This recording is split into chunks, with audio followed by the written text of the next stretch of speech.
பேசி அதுக்கான ஒப்புதலும் வாங்கியிருக்காரு. அதுக்கான டாக்குமெண்ட்டை சப்மிட் பண்ணுறேன்னு சொல்லிட்டு இது பண்ணியிருக்காரு.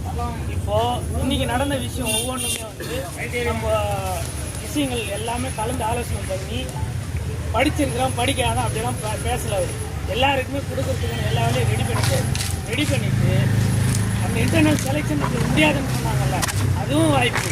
4வது பட்சம் ஒன்று போன வாய்ப்பு எல்லாத்தையுமே பிரித்து மொத்தமாக ஓவரால் எல்லாருக்கும் கொடுத்துட்டா உறுதி கொடுத்துட்டாரு. அதுக்கான உத்தரவாதமாக அவர் சொல்லிட்டார். நாளை காலையில் மினிஸ்டருக்கு இந்த எல்லா பேப்பரையும் சப்மிட் பண்ணி நேரடியாக சேர்மனை கொண்டு போயிட்டு முதலமைச்சருக்கு கொடுத்து கூடிய விரைவில் நம்மளுக்கு கொடுக்குறதா உத்தரவாதமே கொடுத்துருக்காரு. ரைட்டுங்களா? இது இன்னொன்று, இது என்னடா இது எல்லாரும் சொல்கிற மாதிரி சொல்கிறாங்களே, இது பொங்கலுக்குள்ள இனிப்பான செய்தி, அது அவரே சொல்லிட்டாரு. பொங்கலுக்கு முன்னாடி நான் சொல்லலை, ஆனால் நான் உங்களுக்கு இப்போ சொல்கிறேன். ஏன்னா இன்னி வரைக்கும் நீங்கள் கஷ்டப்படுறீங்க, என் குடும்ப மக்கள் கஷ்டப்படுறீங்க. நான் உங்களுக்கு உத்தரவாதம் சொல்கிறேன், நீங்கள் தைரியமாக போயிட்டு நம்ம மக்களுக்கு சொல்லுங்கள். அதுக்கப்புறம் நீங்கள் என்ன முடியும்னாலும் எடுங்க நேராக சொல்லிட்டேன். எங்கள் எதிரே பேப்பர் ரெடி ஆகிடுச்சு. ஒவ்வொரு பார்ட்டுக்கும் ஒரு பிரச்சனையும் ஒரு தொழிற்சங்கம் அகேன்ஸ்டாக வச்சதுக்கும் ஒவ்வொரு பேப்பர் ரெடி பண்ணி எங்கள் கண்ணெதிரே பேப்பர் ரெடி பண்ணி கையில் வச்சு கொண்டு போகிறாங்க. இதுதான் கான்செப்ட். நாளைக்கு மதியத்துக்குள்ளவே நம்மளோட கோரிக்கைகள் எல்லாமே முதலமைச்சர் கைக்கு போகிறதா உறுதியாக சொல்லியிருக்காரு. இன்றைக்கி இதை உறுதிப்படுத்திட்டாரு. இதுக்கப்புறம் நம்ம இது என்ன பண்ணலாம், அதாவது வாரியத்துக்கும் அரசாங்கத்துக்கும் நம்மளோட இது போய் சேர்ந்து தயார் நிலையில் இருக்குது. எப்போ வேணாலும் வரலாம், ஆனால் உத்தரவாதம் டேட் நான் கொடுக்க மாட்டேன், எழுத்துப்பூர்வமாக கொடுக்க மாட்டேன். இதான் கான்செப்டாக சொல்லியிருக்காரு. இது ஏன் நாங்கள் எல்லா தொழிற்சங்கம் மாதிரி சொல்கிறாங்க அப்படின்னு நீங்கள் நினச்சிங்கன்னா, நான் கேங்மேனாக தான் பேசுனேன், நான் தொழிற்சங்கமாக பேசலை. நாங்கள் உள்ளே ஃபீல் பண்ணோம் என்ன நடந்தது.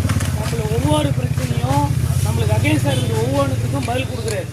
ஏன் இதையும் பண்ண முடியாது, இந்த செட்டில்மெண்ட் ஏன் பிரச்சனை இருக்குது, இதுக்கு இதை பண்ணு அப்படின்னு சொல்லிட்டு அங்கேயே உட்காந்து பேப்பர் ரெடி ஆகிட்டு அங்கேயே ரெடி ஆகிடுச்சு.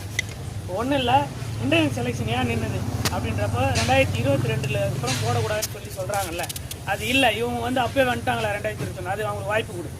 அப்படி போகிறப்ப 5000 பேர் அதில் போயிடுறான்.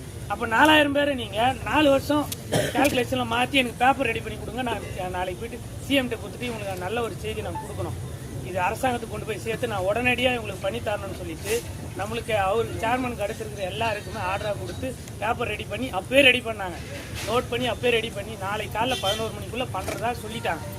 கண்டிப்பாக ஆர்டர் முதலமைச்சரோட அறிவிப்படும். நம்மளுக்கு மட்டும் இல்லை, நீங்கள் போராடினதுனால அந்த 5300 பேருக்கும் இன்றைக்கி வாய்ப்பு.